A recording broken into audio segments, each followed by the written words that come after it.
আসসালামু আলাইকুম ওরহমতুল্লাহি ওবারাকাতুহু।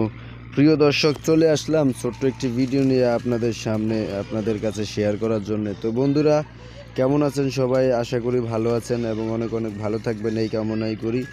তো এখানে আজকে দেখতে পাচ্ছেন যে একটি সুইচ আমার হাতে। সুইচটি হচ্ছে ডিপি সুইচ, অর্থাৎ হিটারের ওয়াটার হিটারের জন্য আর কি সুইচটা ব্যবহার করা হয়। তো এখানে ওয়াটার হিটারের জন্য একটি সুইচ আমি এখন কানেকশন করব। তো এখানে 4টি তার আছে।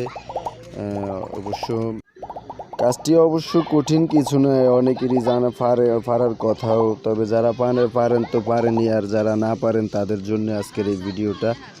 অবশ্য যারা পারেন তারাও চাইলে দেখতে পারেন, দেখলে তো আর ক্ষতি নেই, অভিজ্ঞতা জানারও তো আর শেষ নেই।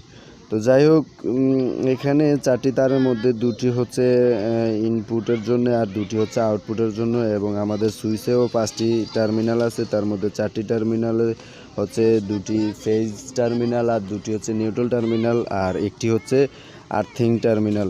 তো এখানে 4টি তারের মধ্যে 2টি তার আসছে ডিবি বক্স থেকে, একটি 40RM লাল তার, একটি 40RM কালো তার আসছে ডিবি বক্স থেকে সরাসরি এখানে। আর এখান থেকে আবার আউটপুট হয়ে 2টি 40RM লাল তার এবং কালো তার চলে যাবে হিটারের জন্যে ছাদের উপরে। তো যাই হোক, এখানে 5টি টার্মিনালের মধ্যে এল in, L out, N in, N out, N in আছে।